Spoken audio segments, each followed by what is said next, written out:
Assalamu alaikum wa rahmatullahi wa barakatuh. Welcome back to Safir TV live special with Sayed Ammar Nakshawani. Sayyidina, before our break, we were discussing the importance of heritage, and we also went through earlier understanding the concept of ziyarah and the importance of ziyarah in our lives. And now, inshallah, I would like to go in discussing the actual demolition of Jannat al Baqee. But before we get into that, we'd like to have some historical analysis from you, inshallah, about the origins of Jannat al Baqee. The area known as Jannat al Baqee before it became a cemetery, who was first buried there, and the importance of the area, inshallah. Bismillah. Well, the nascent community in Medina after the Holy Prophet had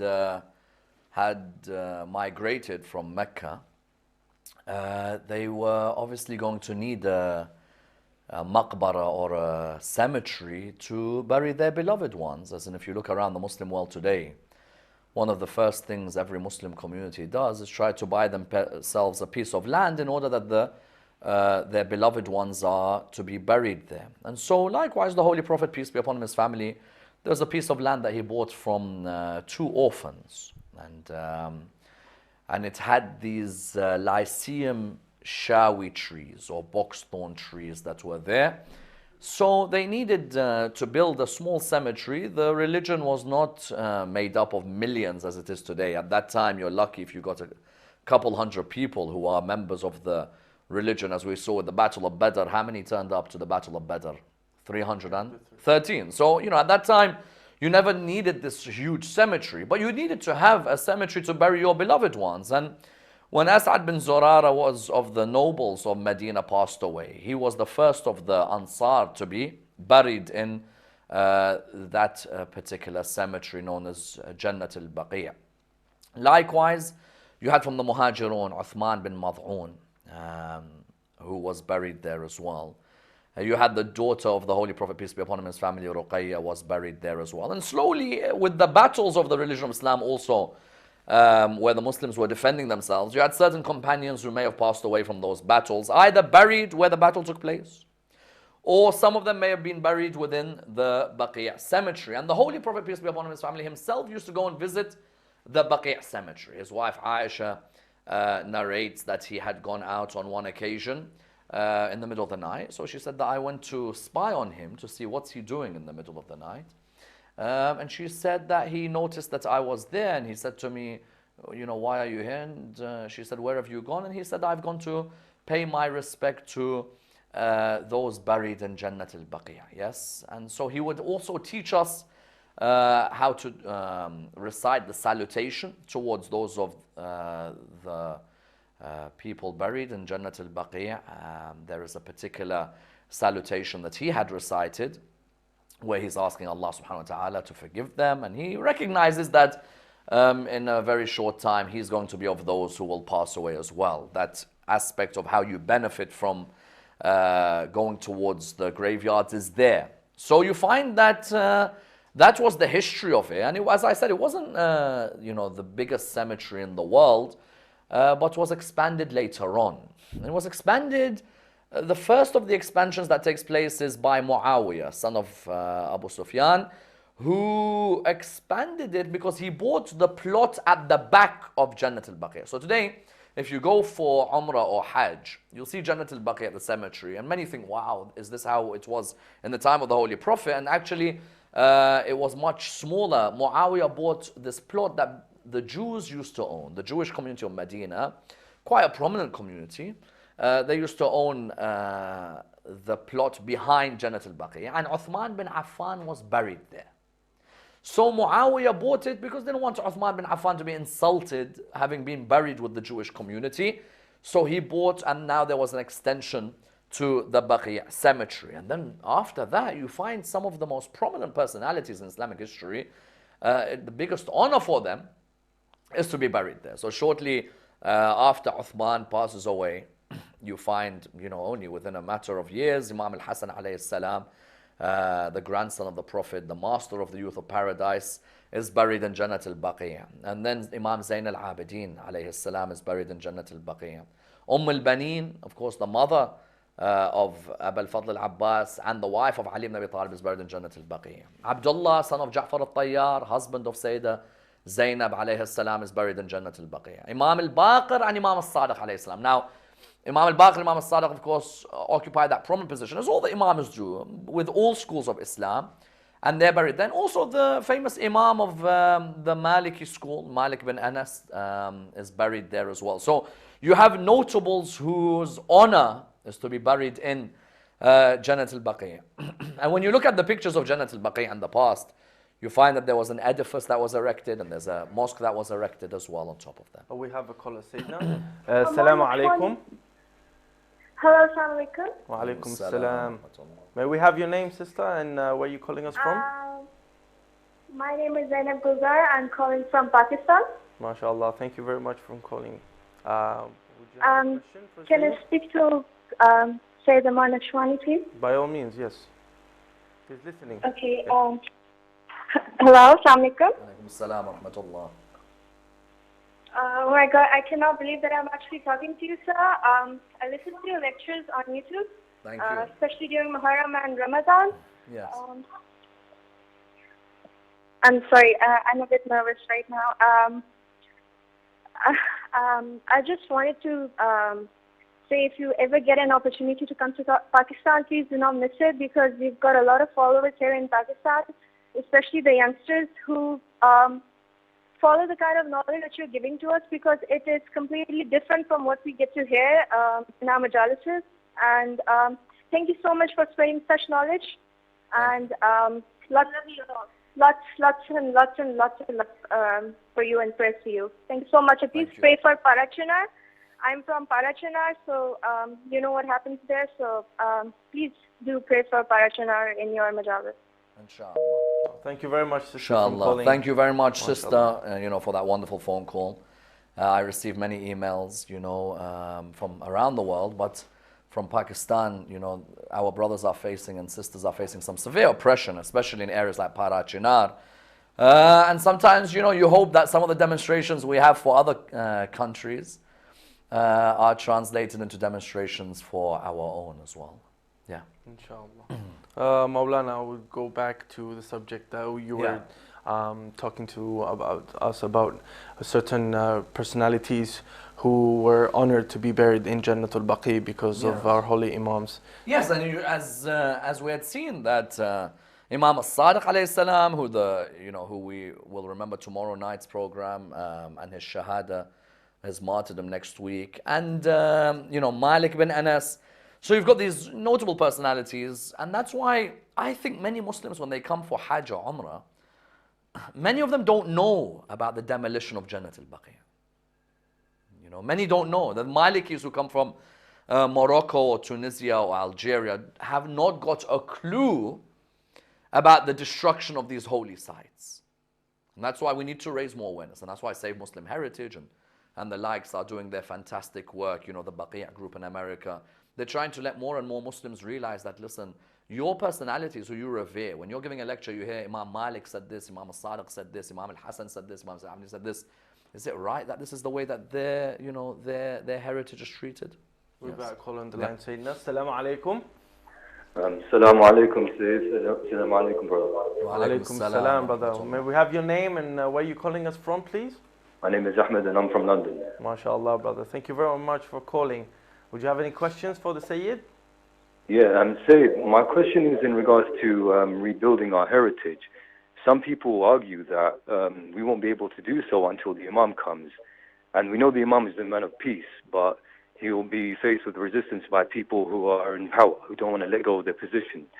If we're honest with ourselves, is rebuilding heritage something that's going to be realistic within our time, before the Imam comes? Is it something that can be achieved through putting pressure on the government, through our governments, or is it even in the interest of our governments to help us do so? Because from what we've seen, our governments only seem to be interested in helping a certain class. So is that a possibility, or is it going to be something that heritage will only be rebuilt through force? Thank you very much, Brother Ahmed, for your question. It's a very good question. I do think that when one looks at what occurred in Hajj in the late 80s, we can take a great lesson from. In the late 80s, about 87, 88, there was the killing of the Iranian pilgrims. More than 400 had been killed because of certain chants that were directed against certain countries in the world and their oppressive governments according to the people who were chanting them. And so what happened was that this 400 people were massacred. You found that in Iran, all of a sudden, there was a statement from Ayatollah Khomeini where he had said that for the next few years, no one's going on Hajj. Yes?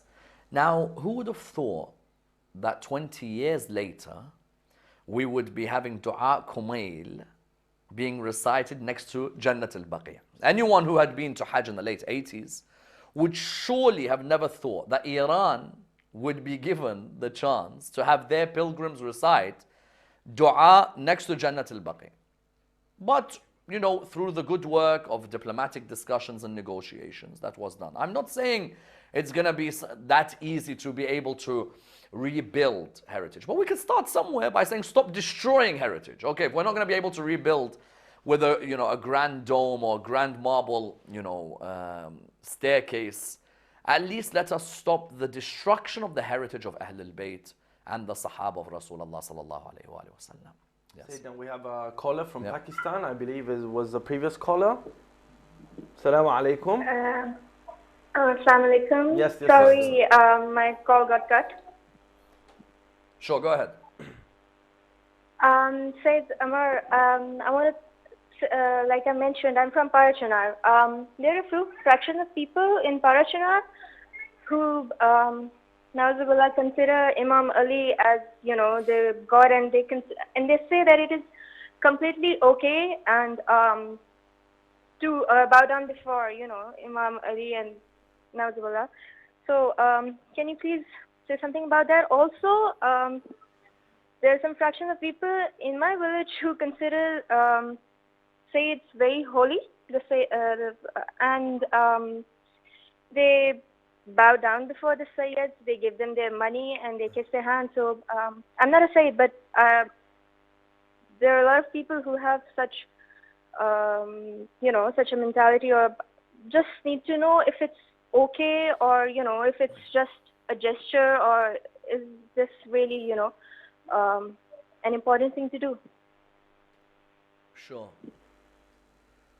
That was an interesting... Yes, well, in terms of those who say that Imam Ali ibn Abi Talib, there are always going to be certain factions in history, from the time of the Imams until today, who may have committed shirk by attributing this divine Godhead to a human being. Yes, it's quite contradictory that in the Quran they have a problem with Nabi Isa alayhi salam and the attribution of him being God or the Son of God. They, the Muslims have a problem with that. But if it's someone who they have a close relation with or revere, they say no, there's no problem even giving the hint of that. Yes, as in the Quran makes it clear about shirk being the worst of sins in the religion of Islam. And the Imams of Ahl al-Bayt would send their la'na, asking Allah to withdraw His mercy from anyone who described them as being God. The Imams of Ahl al-Bayt are above the creation and below the Creator. Yes? And the Imams of Ahl al-Bayt are the most perfect in understanding Allah subhanahu wa ta'ala. But without a doubt, they have reached a level in which they say our highest honor is being the abd of Allah subhanahu wa ta'ala. In Salah and Tashahhud we say, Ashhadu anna Muhammadan abduh wa rasul. Yes, we say that the Holy Prophet, peace be upon him, his family, first is abd, and then we talk about him being the messenger. Yes, because when you've attained that servitude to Allah subhanahu wa ta'ala, there is no doubt He's going to make you His messenger to mankind. So if there are elements of people saying that, I wouldn't lose too many sleep. They've always existed, they've always existed, and nothing to lose too much sleep over. They'll come and they'll go. In terms of Sayyid and the position of the Sayyid within the school of Ahlul Bayt, no doubt, as in it's an honor, for anyone to be from the lineage of the Holy Prophet, peace be upon him, his family. But comes the added burden of making sure that you maintain the dignity and the respect of being a descendant of the Holy Prophet. Yes, don't use it as a blackmail against people. Don't use it, to tell people that because I'm Sayyid, I'm higher than the rest of you. No, in the same way that you've been given this position, you could easily fall from grace in being given this position. There's a great responsibility, no doubt. It's no joke. Yeah, in terms of, this idea of, kiss the hand of the Sayyid and so on. You want to do it, you could do it, but I think it's better just to say, I have respect for anyone from the descendants of the family of the Prophet on the basis that they believe and they do good deeds. Not enough just to believe. And the a'mal has to be a reflection of their belief as well. Yes. Now we have a caller. Assalamu alaikum. Assalamu alaikum. Wa alaikum assalam. May we have your name and where are you calling us from, sister? My name is Amal and I'm calling from London. MashaAllah. I'm really loving the show, by the way. Thank you. Thank you. I read that when a person dies, you have to be very careful because the soul of that body feels everything tenfold. I also read in an article that there may be plans to desecrate the shrine of the Holy Prophet and to remove or relocate his body. I'm assuming that because the Al-Baqi are infallible, it wouldn't apply to them. But I wondered, would that be the case for companions and righteous people who assisted the Al-Baqi? Sure. Thank you very much, sister, for your question. First and foremost, yes, when someone dies in the religion of Islam, we have to treat the body with the utmost care. The coffin in which they're carried or the casket in which they're carried has to be treated with utmost care, utmost respect. Yes, the sanctity of the body of the human being must be maintained. And that is always what breaks the heart of the Muslim when they read Islamic history and see the way people like Imam al-Husayn's body was treated, alayhi salam, people like Zayd, son of Imam Zayn al-Abidin's bodies, people like Muhammad bin Abu Bakr's body.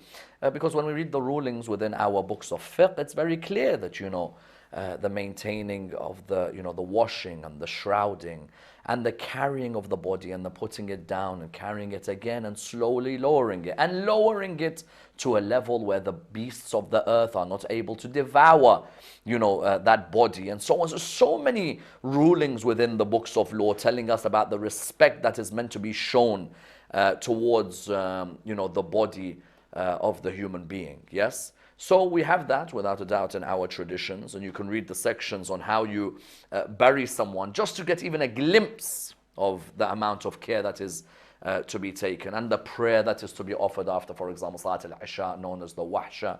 You're still recognizing that this is a very sensitive period, in the existence of the human being.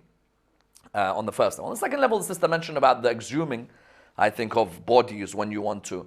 The exhuming of bodies has certain laws, yes.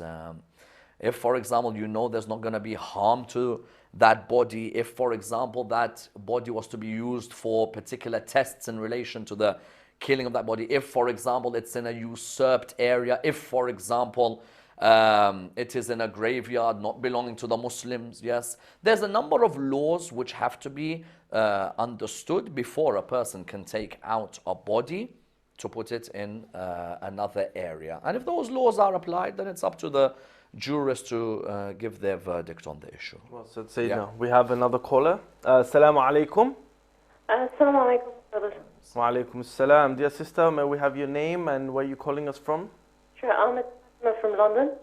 MashaAllah. Do you have any questions to ask the Yes. Sayyid? I have a question, Sayed Ammar.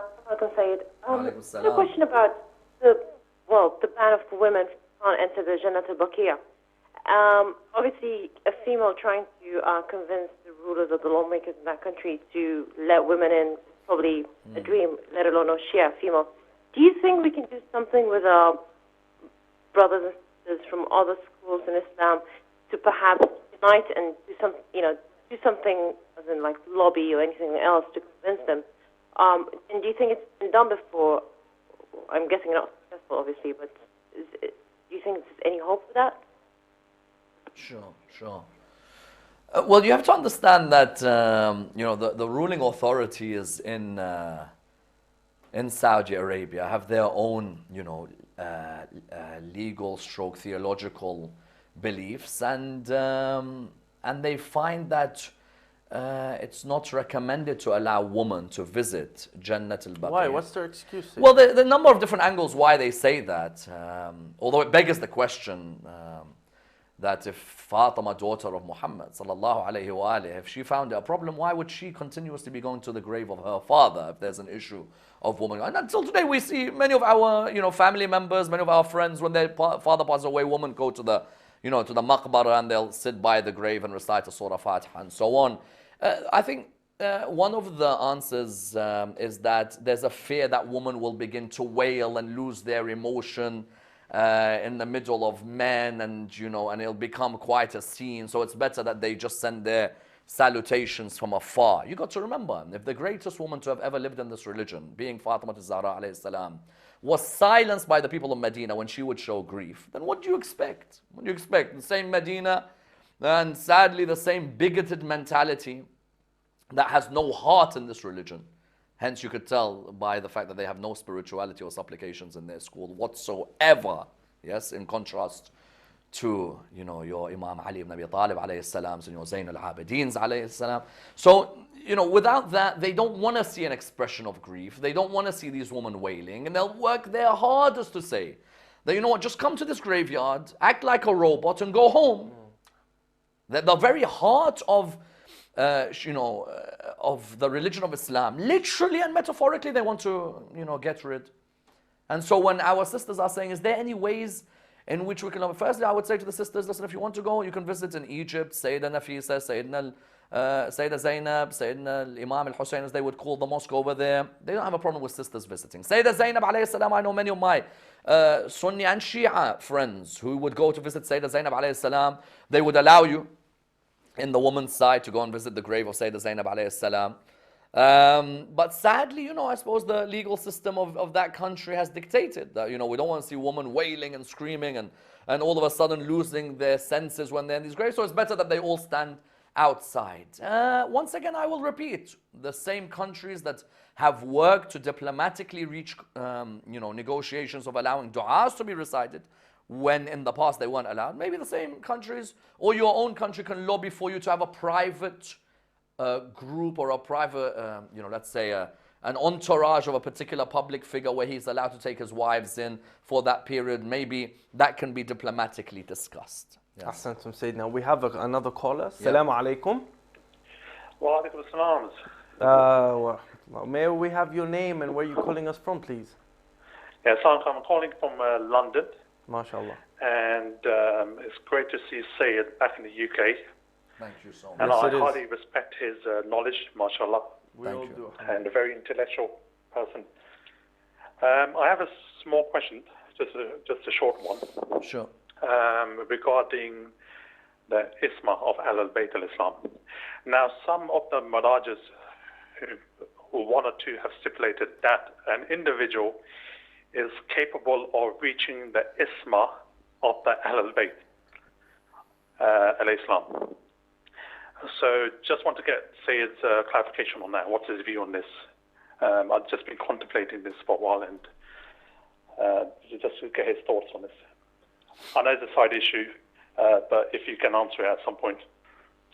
Inshallah. Excellent. Thank you very much, brother. That's a very good question, actually. I must admit, I don't know of any of the Maraja who have ever said that someone can reach the infallibility of the Ahlul Bayt alayhim salam.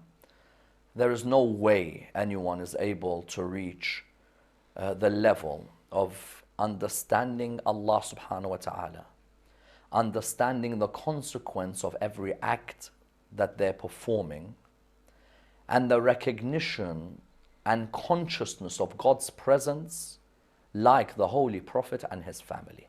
Let's make that very clear. Yes, we have traditions such as the Hadith Qudsi. I am the one who says to something, kun fayakun, obey me in what I order you, and I'll let you say to something, kun fayakun. So the famous Hadith Qudsi, which says, عبدي أنا الذي يقول لشيء كن فيكون أطعني فيما أمرتك أجعلك تقول لشيء كن فيكون. So there are traditions that say that as a human being, if you obey Allah subhanahu wa ta'ala in all your affairs, you'll reach the level of kun fayakun, where you could say to something be and it will be. Even reaching the level of kun fayakun is still nowhere near al-Muhammad knowledge of Allah subhanahu wa ta'ala in every aspect of their life. Yes, knowledge of the seen and the unseen. You see, the Lord who gave Asif bin Barkhiya certain portion of his knowledge, so he's able to bring the Queen of Sheba's throne from one part of the world to Nabi Sulaiman alayhi salam. That same Lord has given knowledge much greater, according to Imam Al-Baqi alayhi salam, to Ahlul Bayt alayhi salam. So infallibility of Ahlul Bayt alayhi salam is not only their obedience to Allah, but is also the grace of Allah subhanahu wa ta'ala towards them. Yes? And so amongst the answers which Imam Al-Baqi alayhi salam gives for explaining the infallibility is saying that we are able to understand the consequences of a sin greater than anyone else. Yes? So what is it that stops you from being infallible? You become, that you commit a sin. Sometimes out of negligence of the consequences. Sometimes, sadly, out of arrogance, knowing the consequences. Imam al-Baqir says our knowledge of the consequences of an act is that a knowledge of perfection because of a grace from Allah subhanahu wa ta'ala. So, have I ever seen any of our grand scholars ever say that there is a human on this earth currently or in the past who can reach the Yzma of Al-Muhammad alayhi salam? I've never seen that, to tell you the truth. And I highly doubt that there's anyone who said such a thing. Yes. Maulana, I would like to get one of our callers. Assalamu alaikum. Wa alaikum assalam. Please, could you tell us your name, brother, and where are you calling us from? My name is Tariq, I'm calling from London. Okay, just I'd like to inform you, brother, that you'll ask your question to the Sayyid, and inshallah we'll go to a short break and then we'll come back and the Sayyid will have the opportunity to answer your question, inshallah. So please go for it. Yeah, my question is that when you make a dua, it's obviously asking Allah, but when you go to a grave or a shrine for an Imam, are you speaking directly to the Imam or are you actually to Allah? So is the Imam hearing you or is it just Allah hearing you? And if it is just Allah hearing you, then what is the benefit of going to this place to say your dua? I will answer shortly just after this break. Question, inshallah. So inshallah we're going for a break, dear brothers and sisters. We shall be back shortly. Stay tuned. Assalamu alaikum wa rahmatullahi wa barakatuh.